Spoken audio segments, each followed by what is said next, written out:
तो इस तरह से कार्तिक मास का बहुत महत्व है।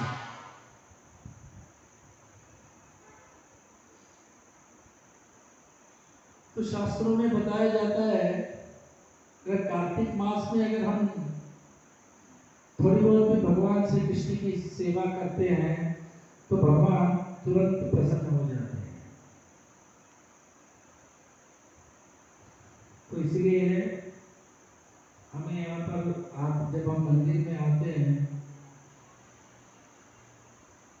हम कोई भी सेवा हमें मिले हमें लेना चाहिए। कोई आकर आपको बोलता नहीं ये सेवा कीजिए प्रभु जी माता जी, नहीं, आप आगे आकर आप सेवा करनी चाहिए।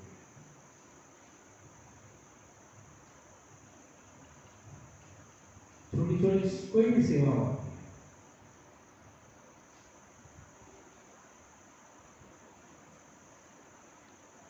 अगर इस महीने में कोई धार्मिक कार्य भी करता है या भगवान श्री कृष्ण की भक्ति कर लेता है तो एक प्रकार से विशाल समुद्र के समान, एक पहाड़ के समान उसको लाभ प्राप्त होता है।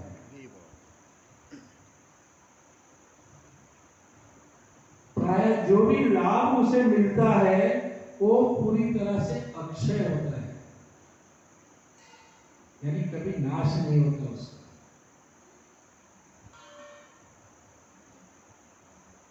अगर कोई धार्मिक कार्य भी नहीं करता और भक्ति भी अगर नहीं करता है इस कार्तिक मास में, तो समझ लीजिए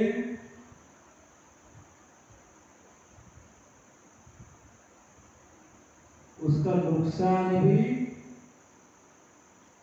पहाड़ के समान ही होता है और विशाल समुद्र के समान ही होता है। इसलिए पूरे कार्तिक मास में हमें चाहिए कि हमें भगवान की सेवा करें।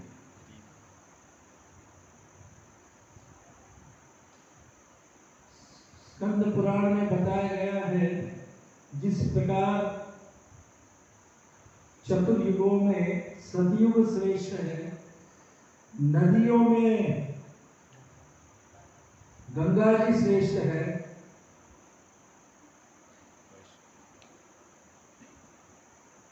उसी प्रकार से कार्तिक मास महीनों में श्रेष्ठ बताया गया है। तो इसलिए कार्तिक मास का बहुत महत्व बताया है। तो भगवान श्री कृष्ण का और एक नाम है भक्तवत्सल। जिस प्रकार गाय अपने बछड़े को वत्स, बछड़े से प्रेम करती है गौ माता, उसी प्रकार से कार्तिक मास में भगवान श्री कृष्ण अपने भक्तों से प्रेम करते हैं। तो भगवान श्री कृष्ण का पूरा दयालु रूप इस कार्तिक मास में हमें दिखाई देता है। तो कृष्ण की दया प्राप्त करने के लिए ये कार्तिक मास सबसे महत्वपूर्ण है, सबसे उपयुक्त समय है ये कार्तिक मास। तो थोड़ा बहुत भी अगर कोई सेवा करता है तो उसका अधिक से अधिक लाभ प्राप्त होता है।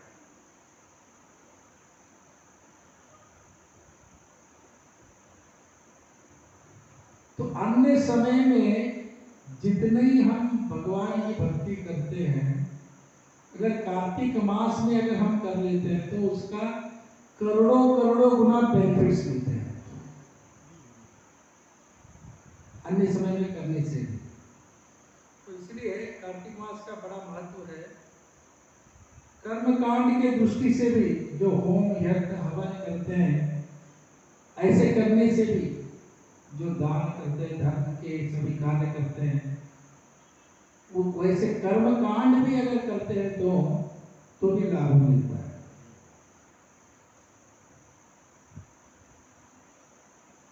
अगर कोई भक्ति करते हुए जब भगवान श्री कृष्ण की सेवा करता है तो स्वयं भगवान उस भक्त के ऊपर प्रसन्न होकर अपना निजी धाम उसको भेंट में दे देते हैं। कार्तिक मास में भक्ति करने से पूरी तरह से भक्त के ऊपर प्रसन्न हो जाते हैं भगवान।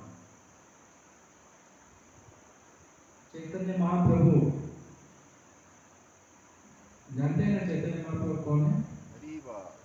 पीछे खड़े हाथ ऊपर करके, ना बीच में इस दृश्य में, इस तस्वीर में देख रहे हैं चैतन्य महाप्रभु जो कि स्वयं श्री कृष्ण है, जो कि राधा रानी का भाव लेकर आए हैं, वो सनातन गोस्वामी को शिक्षा दे रहे हैं।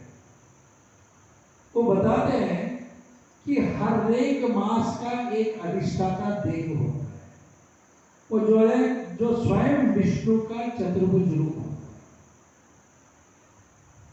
तो कार्तिक मास का अधिष्ठाता देव अगर कोई है तो भगवान दामोदर,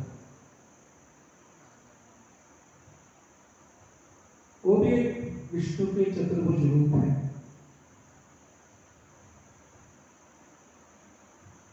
तो इस महीने में भगवान दामोदर की सेवा की जाती है, इसलिए कि भगवान ने ये दिव्य लीला इसी महीने में की थी। तो इसलिए इस कार्तिक मास को दामोदर मास भी कहा जाता है। तो भगवान दामोदर इस मास के अधिष्ठाता देव है, तो श्रीमती राधा रानी अधिष्ठाता देवी है। तो इसलिए श्रीमती राधा रानी को कार्तिका देवी भी कहा जाता है। देखते हैं भगवान दामोदर यहाँ पर विराजमान है, यशोदा मैया उनको उखल से बंधी हुई है, रस्सी और उखल से। जैसे हम कह रहे हैं रस्सी और उखल से, किससे बंधी हुई है, किससे बंधे गए हैं श्री कृष्ण, वो हम अगले रविवार सुनेंगे।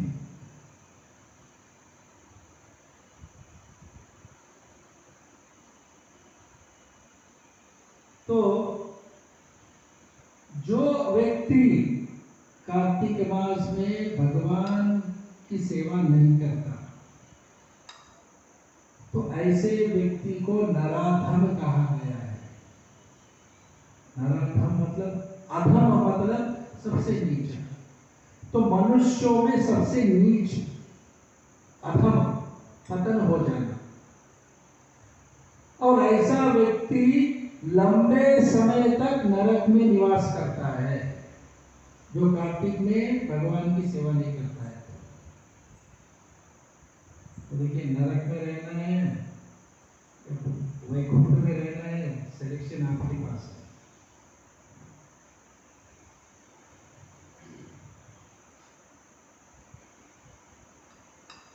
तो साधारणतः हम जो भी व्रत करते हैं इस कार्तिक मास में, उसका लाभ हमको 100 जन्मों तक प्राप्त होता है। कार्तिक मास में हम व्रत करने से, अन्य समय में करने से कुछ जन्म तक मिल सकते हैं, लेकिन कार्तिक मास में करते हैं अगर कोई सेवा भगवान की करते हैं, कोई व्रत का पालन करते हैं, तो हम देखेंगे क्या व्रत करना है आगे। तो व्रत का अगर हम पालन करते हैं तो 100 जन्मों तक उसका फल हमें प्राप्त होता है। लेकिन भगवान के जो भक्त होते हैं, कोई चीज प्राप्त करने के लिए तो भगवान की सेवा नहीं करते।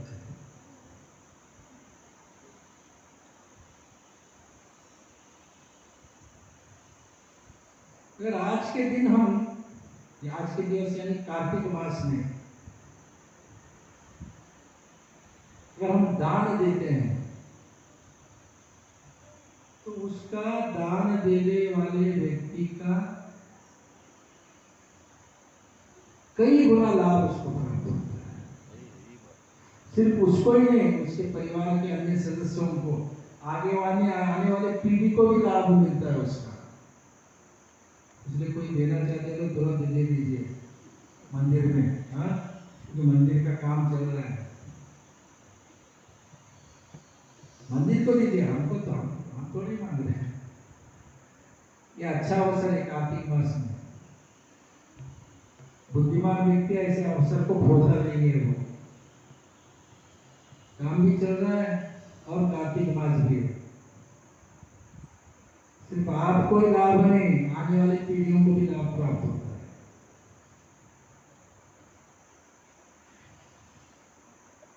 थोड़ी बहुत भी अगर हम आप सेवा कर लिए, चलो कोई कारपेट नहीं है, कारपेट भी लाके यहाँ पे रख के भी चलेगा, तो कुछ समय के बाद वो भक्त बन जाता है। अगर वो अभक्त भी है, समझो कोई रिक्शा वाला है, कारपेट लेकर आया, यहाँ रख के चलेगा,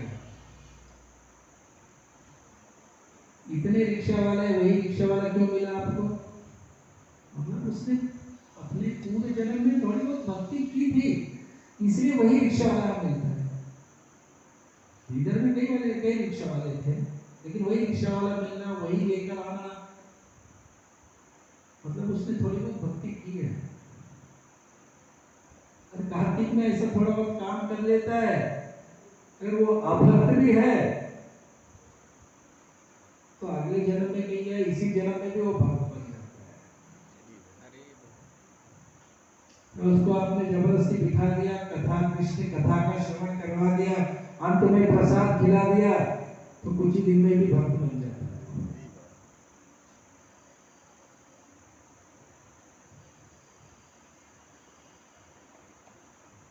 और जो महिला भगवान के मंदिर के बाहर रंगोली डालती है, तो उस महिला को स्वर्ग की प्राप्ति हो जाती है।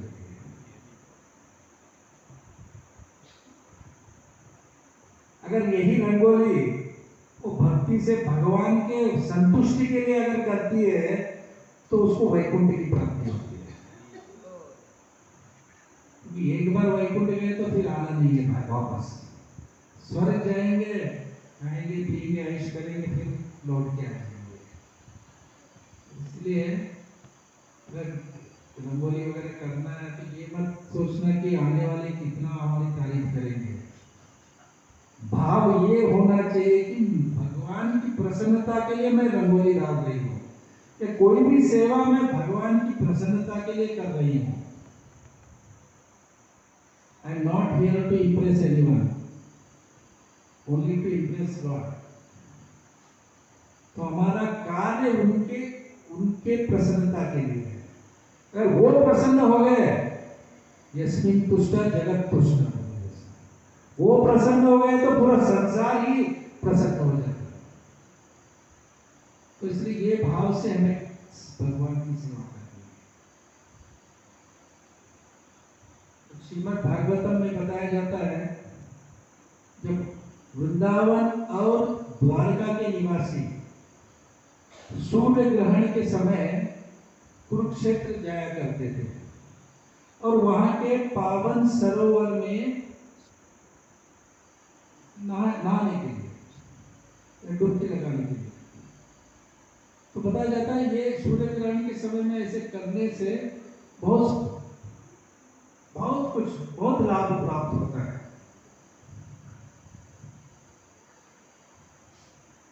सूर्य ग्रहण के समय में कुरुक्षेत्र के पावन सरोवर में नहाने से जो इतना लाभ प्राप्त होता है, उतना लाभ सिर्फ कार्तिक मास में एक दिन नहाने से प्राप्त होता है। आप सब तो रोज नहाते हैं ना, लेकिन प्रश्न ये है कब नहाते हैं। तो मुझे मैं 12 बजे नहाता हूँ, 2 बजे नहाता हूँ, सूर्य उदय से पहले। हम देखते थे हमारे परिवार में कार्तिक स्नान करना है, कार्तिक स्नान। आपको तो बचपन में पता नहीं था कार्तिक स्नान क्या है, लेकिन बाद में हमको पता चला। मतलब ये प्रथा या हमारे घर की महिलाएं, गृहिणी जो भी थे, तो सदियों से करते आ रहे हैं कि सूर्य उदय से पहले नहाना, मंदिर जाना, मंदिर में दिया लगाना, भगवान विष्णु का दर्शन करना, ये हम बचपन से देखते आ रहे हैं। मतलब ये सदियों से ये प्रथा चली आ रही है। तो इसलिए प्रातः काल सूर्य उदय से पहले नहा के भगवान विष्णु का दर्शन करके फिर उड़ के सो जाना है।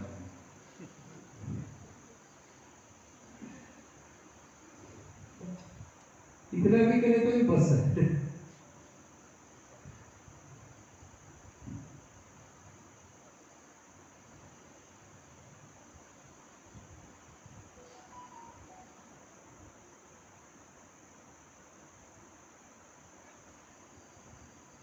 तो इस महीने में हमें छोटी छोटी तपस्या करनी है।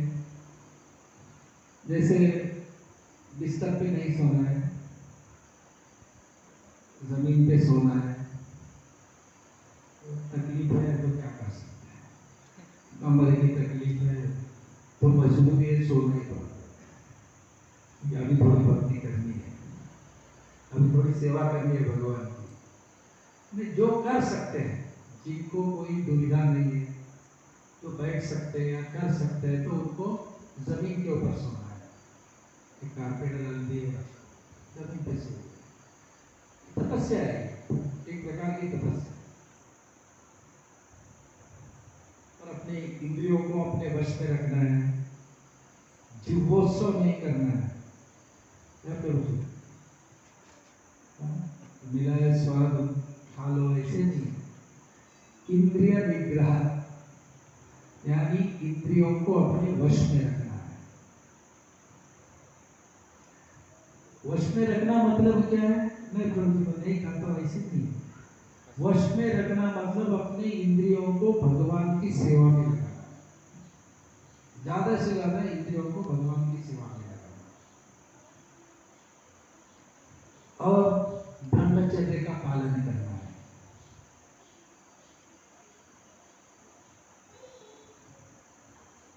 और अपने सबसे प्रिय वस्तु का त्याग करना है। तो आप निर्णय कर लीजिए प्रिय वस्तु क्या है, ठीक है?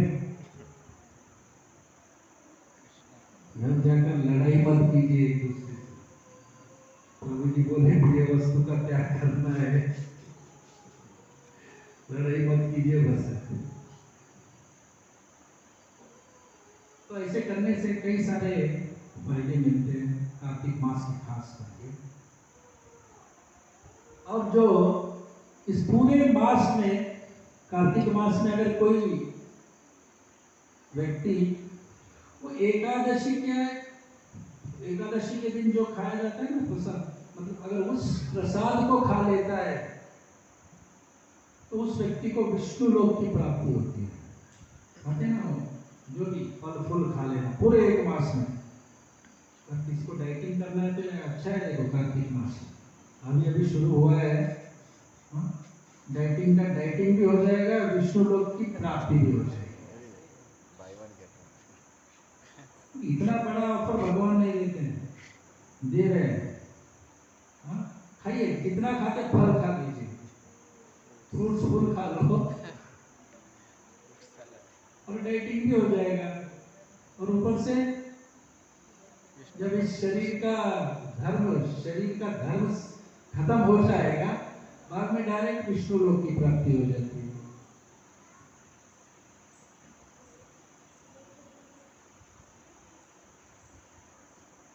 तो पूरे कार्तिक मास में अगर कोई भक्त, तो हम कार्तिक मास के महत्व के बारे में हम सुन रहे हैं।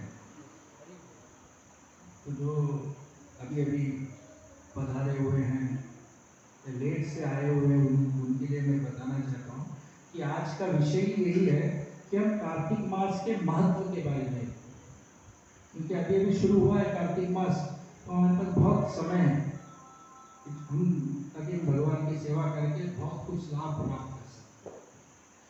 तो पूरे कार्तिक मास में अगर हम भगवान विष्णु को या कृष्ण को भोग लगाकर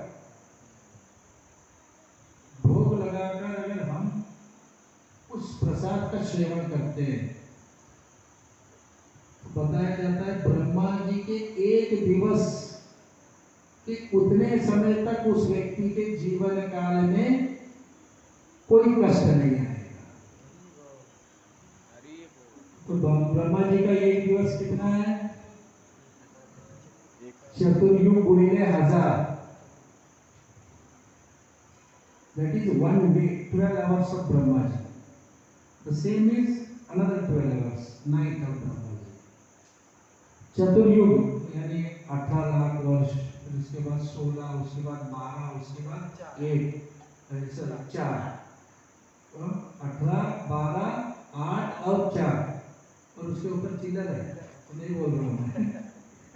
और ये सब अगर आप इतने लाख वर्ष को एक चतुर्युग बोलते हैं, उसको मल्टीप्लाई कीजिए 1000 से, तो that is 12 hours of Brahma जी।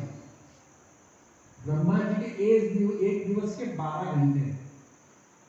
तो उतना अगर उतने दिन तक अगर हम जीवित रहे या हमारा जन्म चलता रहा, तो समझ लीजिए कि ब्रह्मा जी के एक दिवस तक भी कष्ट नहीं आते। तो बोलने का तात्पर्य है, जो भी खाते भगवान को भोग लगाकर खाना है। भोग लगाना क्या है? भगवान घर में तो तस्वीर होगी, फोटो कुछ भी होगी, मूर्ति होगी, रखिए, प्रभु आप स्वीकार कीजिए सच्चे मन से, जिसमें प्याज लहसुन ना हो, ये कंडीशन है। भगवान नहीं करते प्याज लहसुन, उसमें प्याज लहसुन नहीं है, ठीक है, नहीं है हमारे घर में चलता है, नहीं ये नडेलरी नंबर नहीं है, हाय मानते बोले ठीक है, कुछ तो तेरा स्वीट कुछ भी ला लीजिए, फल ला लीजिए, एप्पल लाइए, जो भी संतरा मौसमी बनाना है, बाकी भगवान के सामने रखिए, उसके ऊपर एक तुलसी का पत्ता रखिए, रिक्वेस्ट कीजिए, निवेदन कीजिए। नैवेद्य मतलब भगवान को निवेदन करना, निवेदन कीजिए, प्रभु प्लीज एक्सेप्ट दिस। मंत्र है उसके नाम से तो बोलिए, नहीं तो भगवान को कोई मतलब नहीं, भगवान भाव के भूखे हैं, बोलिए प्लीज एक्सेप्ट दिस, तो ही विल एक्सेप्ट। और उसके बाद उसे लीजिए, सबको घर में जो भी है सदस्य उनको दे दीजिए। तो मैं गारंटी देता हूं, उससे हृदय का परिवर्तन होगा और सभी लोग भक्त बन जाएंगे। दैट इज, क्योंकि श्रील प्रभुपाद प्रसाद खिलाकर ही पूरे अमेरिका में कई सारे भक्त बनाए उन्होंने। अमेरिका में आते थे लोग, तो प्रभुपाद क्या करते थे, अच्छे अच्छे व्यंजन बनाते थे और उनको खिलाते थे। तो शुरुआत में तो व्यंजन खाने के लिए और प्रसाद खाने के लिए भक्त आने लगे। खिलाना, पहले सुनाना, फिर बाद में खिलाना, तो धीरे धीरे धीरे उनका हृदय का परिवर्तन हुआ, बाद में कई सारे भक्त बन गए। इसलिए एटलीस्ट कुछ तो कुछ भगवान के सामने रखिए। हम तीन बार हम घर में खाते हैं, तो 3 बार हो सके तो अलग अलग फल लाइए रखिए, या कोई स्वीट लाइए रखिए, 1 2 4 मिनट 5 मिनट रख के फिर बाद में निकाल के सबको दीजिए। जो घर में पका हुआ है उसमें थोड़ा सा लीजिए,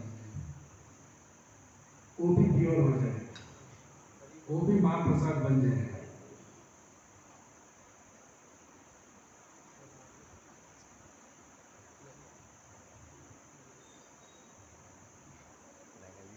सुबह उठते ही मोबाइल देखने से, सुबह उठते ही मोबाइल देखते हैं ना, हाँ देखते हैं ना, सुबह उठे आँख खुल गई, कार्तिक मास में इसका भी शास्त्र में वर्णन है, मैं बता रहा हूँ आपको। सुबह उठते ही जो बगल में मोबाइल पड़ा है उसको अगर हम देखते हैं, तो उस व्यक्ति को 1000 गाय डोनेट करने का फायदा मिलता है। लेकिन कंडीशन क्या है, वो मोबाइल के स्क्रीन में भगवान की तस्वीर होनी चाहिए। खुद की तस्वीर या घर वाले किसी का ही कलाकार, एक्टर, एक्ट्रेस की तस्वीर रखेंगे तो फिर पतन हो जाता है। तो बोलने का तात्पर्य है, सवेरे उठने के बाद हम जाकर भगवान के अर्च विग्रह का दर्शन करते हैं, भगवान के तस्वीर का या फोटो का दर्शन कर लेते हैं। ये सबसे अच्छा है। वो एक आदत पड़ चुकी है मोबाइल देखने की, उसमें क्या कीजिए, स्क्रीन सेवर जो होता है उसमें भगवान दामोदर का या फोटो निकाल लीजिए, मिल जाता है वहीं, तो लगा स्क्रीन सेवर फॉर 1 मंथ, तो वो देख लीजिए, तो खत्म। 1000 गाय देने का लाभ प्राप्त होता है।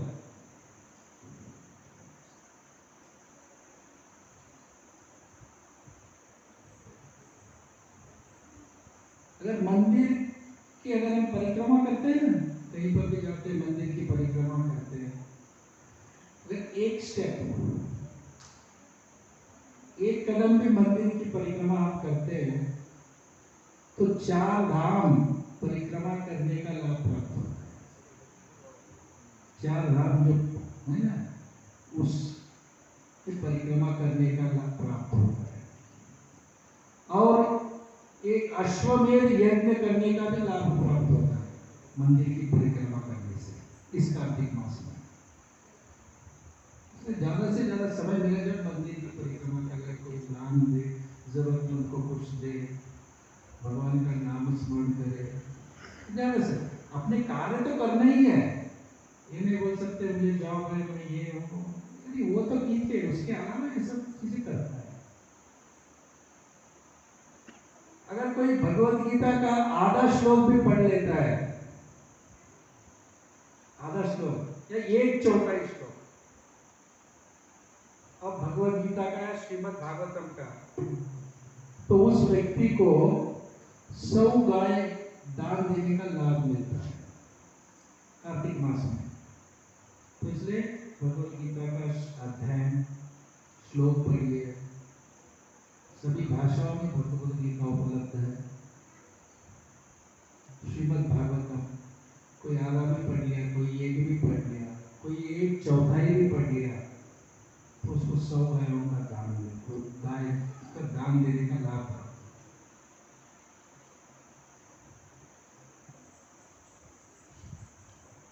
तो सिर्फ श्रीमद् भागवतम का ही अगर कोई श्रवण करता है, भागवत पुराण का ही, तो उसको पूरे 18 पुराण के अध्ययन करने का लाभ प्राप्त होता है।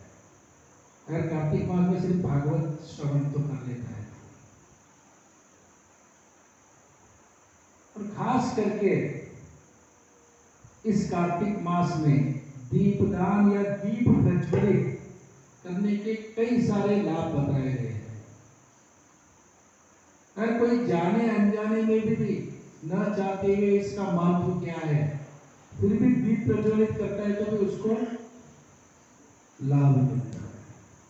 अगर कोई नकल भी कर रहा है, समझो आप कर रहे हैं, आप बड़े भक्ति भाव से दीप प्रज्वलित भगवान को दीप अर्पण कर रहे हैं, कोई नकल भी कर लेता है तो भी उस व्यक्ति को वैकुंठ की प्राप्ति होती है। तो पुराण में एक कथा आती है, एक राजकुमार था, उसका नाम था धूम्रकेश। हालांकि वो राजकुमार था लेकिन बड़ा पापी व्यक्ति था। तो हर प्रकार के पाप उसने किए थे। तो उनके पिता जो महाराज थे वे तो बड़े परेशान हो गए थे। तो उन्होंने क्या किया, अपने पुत्र जो राजकुमार था तो उसको राज्य से बाहर निकाल दिया, तड़ी पार कर दिया। तो राजकुमार बचते बचते बचते जाके वृंदावन में शरण ले गया। उस राजकुमार को पता नहीं, धूम्रकेश को पता नहीं कि ये वृंदावन है, बस वो बच के हुए गया था। आदेश मिला कड़ी पार कर दो, तो उसने बचते हुए वृंदावन में चले गए। तो एक बार क्या हुआ, तो वृंदावन से कभी कभी मथुरा जाता था, वहां पे चोरी करता था, फिर आ जाता था। मथुरा बड़ा शहर, वृंदावन छोटा सा था। तो वृंदावन से मथुरा जाना, चोरी करना, फिर वृंदावन में आ जाना। तो एक बार क्या हुआ, वृंदावन में सत्यव्रत मुनि जिन्होंने दामोदराष्टकम लिखी है, तो वे एक बार क्या हुआ, वे भगवान को दीप दान कर रहे थे। दीप से भगवान, दीप प्रज्वलित करके भगवान को दीप अर्पण कर रहे थे। और ये कौन, राजकुमार पीछे ठहरकर उनका नकल कर रहा था। जैसे जैसे वो कर रहे थे वो भी उसका नकल कर रहा था। तो ऐसे ही नकल कर रहा था, तो उसी समय राजा के सिपाही आए, उनको उसको पकड़ लिया, उसको दंड दिया, फांसी की शिक्षा दे दी और उसकी मृत्यु हो गई। जब मृत्यु हो गई उससे पहले वो एक वेश्या के साथ विवाह करके वो वृंदावन में अपना जीवन व्यतीत भी कर रहा था। तो कई प्रकार के पाप कृत्य करता था। जब मृत्यु हो गई तो स्वाभाविक है, इतना पाप करने के बाद विष्णुदूत थोड़े ही आते हैं, यमदूत ही आने वाले हैं।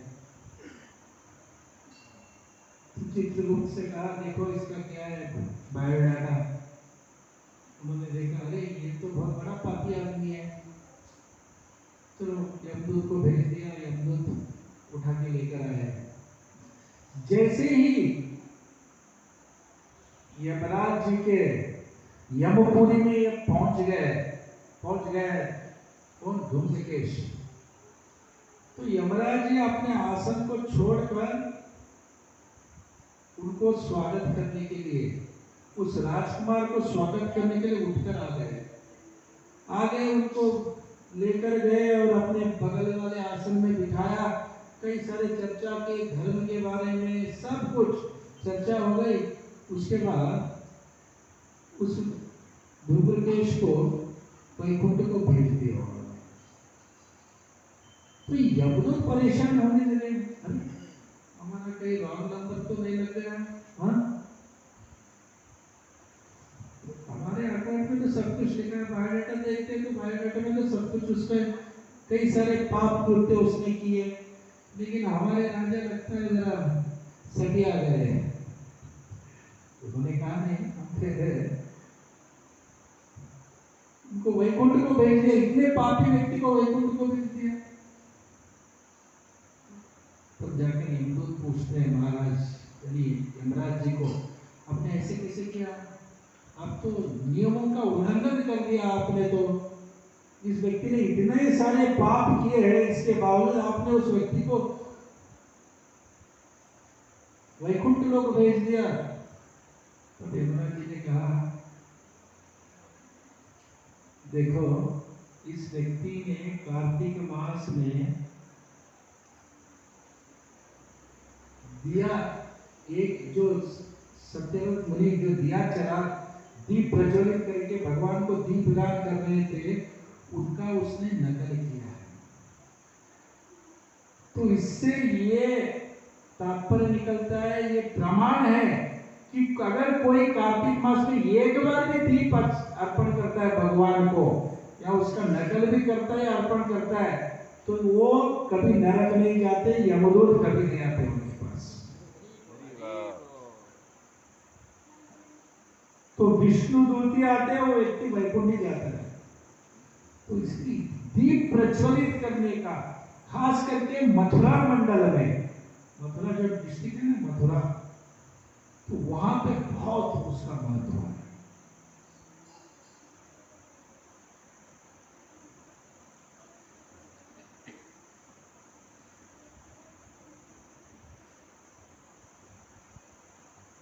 तो दीप लगाने की भी कई पद्धतियां बताए हैं। कोई अगर मंदिर के शिखर के ऊपर, अगर वो कर्मचारी क्यों न हो, आप थोड़ी देर चलेंगे शिखर के ऊपर, आप कर्मचारी को ही बोलेंगे ये जाओ शिखर के ऊपर। अगर वो शिखर के ऊपर वो कर्मचारी जाकर दीप प्रज्वलित करता है मंदिर के शिखर के ऊपर, वो तो एक काम बोल के करने वाला, भक्ति से थोड़ी करता है। अगर वो ऐसा करता है तो वो अपने पूरे पूर्वजों का उद्धार कर देता है। मैंने पूर्वज कहीं क्यों ना हो, वो भगवत धाम चले जाते हैं।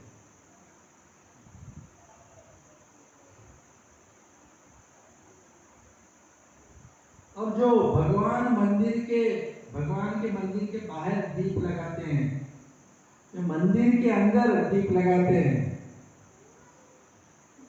कौन कौन लगाए जरा हाथ ऊपर कीजिए जरा। मंदिर के अंदर दीप अभी लगाने वाले हैं, नहीं लगाए तो लगाने का अवसर ले लीजिए। ऐसे भक्त को भगवान अपना वाहन भेजते हैं, भेजकर वैकुंठ लेकर जाते हैं। तो इतना महत्व है भगवान के मंदिर के बाहर दीप लगाना और मंदिर के अंदर दीप लगाना, अपना वाहन भेज देते हैं। तुरंत नहीं आएगा, लेकिन शरीर त्यागने के पश्चात आप बोलेंगे मत और शरीर में बन जाए और शरीर में होगा तो आप तो बोलिए आप तो बोले थे वहां आएगा लेकिन वहां लेकर तो कोई और ही दिख रहे जिसके साथ हम हमेशा घूम रहे। लेकिन शरीर का शरीर के जो भी कर्म है धर्म है संपन्न करने के बाद शरीर को त्यागने के पश्चात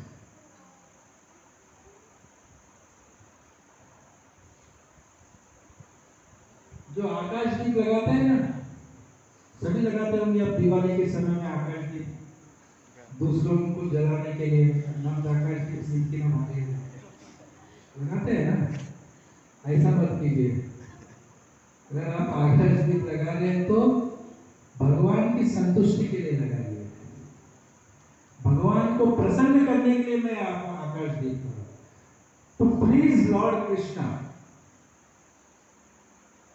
हम आकाश दीप लगा रहे हैं। अगर आप सोचेंगे कभी कभी होता है लोग ने और तो दुनिया कर दे होते हैं अक्सर समझे हम गए उठा कर ले रहे लगाए अरे काम कर रहे थे ऐसे लाना था वैसे लाना था। तो इसलिए अगर आप आकाश दीप भी लगा रहे हैं तो भगवान की प्रसन्नता के लिए लगाए आकाश दीप। तो ऐसे करने से भी भगवत धाम की प्राप्ति हो जाती है। सड़क पर लगाना कार्तिक मास में, ब्राह्मणों के घर के बाहर लगाना, पेड़ों के जड़ में लगाना, ये सब भगवान की तृप्ति के लिए। तो इससे भगवान की विशेष कृपा प्राप्त हो जाती है। तो देखिए भगवान कितने दयालु है, ऐसे छोटे छोटे कार्यों के माध्यम से हमारे ऊपर दया करना चाहते हैं। हम जो है मत कीजिए दया ऐसे हो, हम तैयार नहीं उनकी कृपा प्राप्त करने के लिए।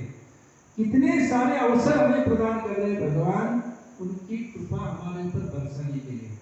क्या कह रहे हैं, बस एक दीवार दिया लगाइए आप, अरे इतना भी नहीं करेंगे तो मैं कैसे कृपा करूँ आपके ऊपर।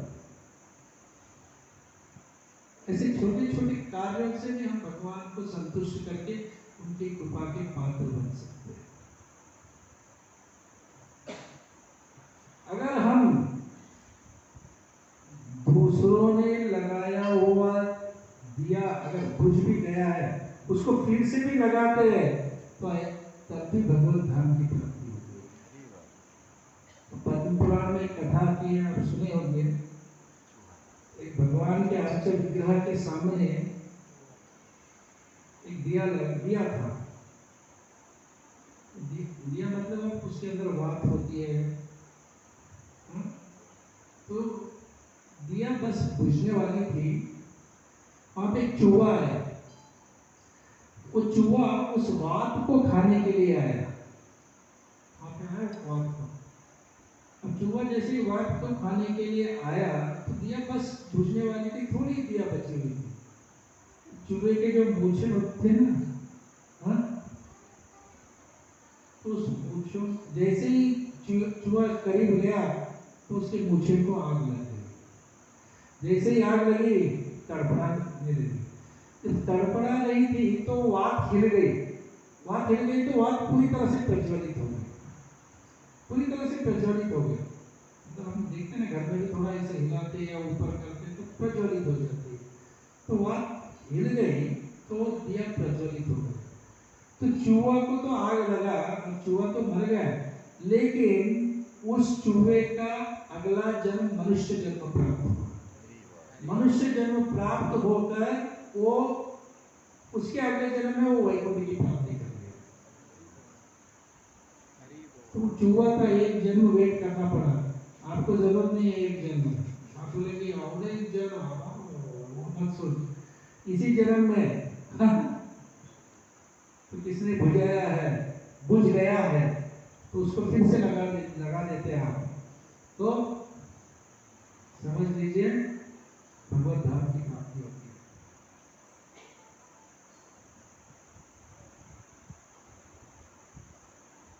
और ध्रुव महाराज तपस्या की थी, उन्होंने ब्रज में की थी। कौन से वन में की थी ध्रुव महाराज ने? हाँ, कौन से वन में? देवदेव वन में नहीं। तो हम तो एक ही जानते हैं, देवदेव वाले देवदेव वन। कौन से वन में की थी?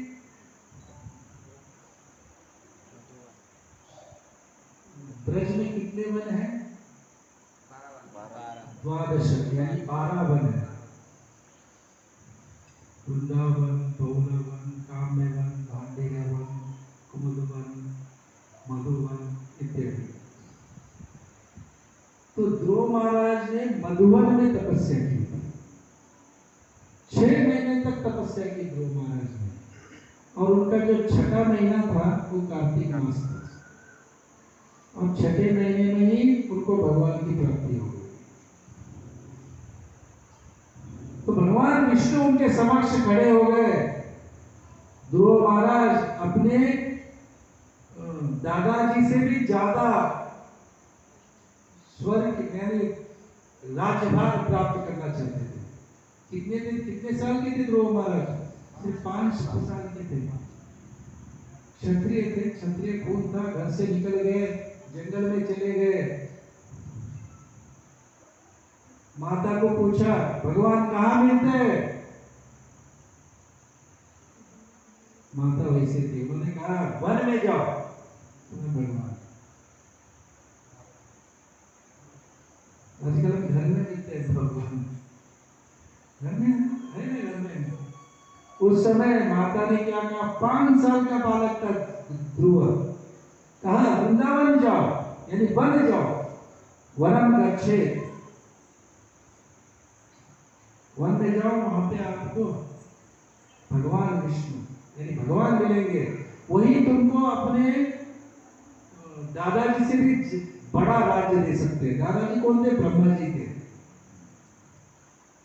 तो 6 इतने घने जंगल में, उस समय मधुवन ऐसा नहीं था जो अब हम देखते हैं। उस समय तो घना जंगल था, इतने हिंसक प्राणियां थे वहां पर। 6 महीने तक कठोर तपस्या की। जब भगवान विष्णु प्रकट हुए कार्तिक मास में, बोलो ध्रुव तुम्हें क्या चाहिए?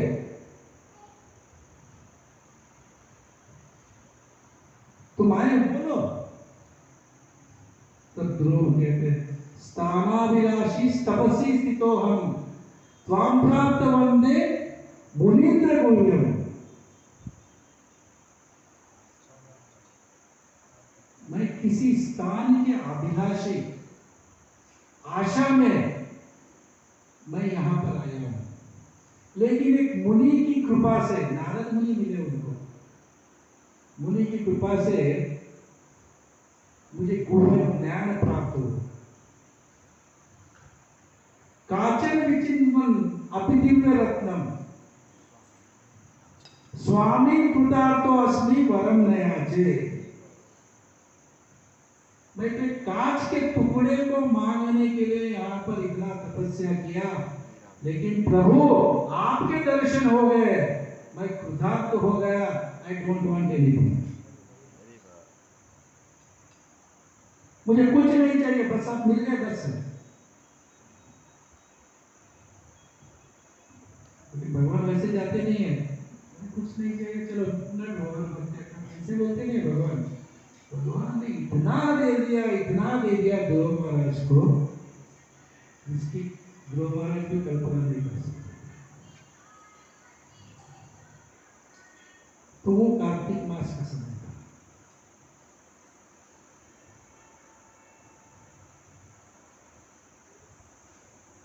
तो ये कार्तिक मास, कुछ लोग अश्विन मास के शुक्ल पक्ष के एकादशी से शुरू होता है, कुछ लोग पूर्णिमा से, अश्विन मास में जो आने वाला पूर्णिमा था, पिछली बार हमने शरद पूर्णिमा का कार्यक्रम किया ना, बुधवार के दिवस में, तब से शुरू होता है।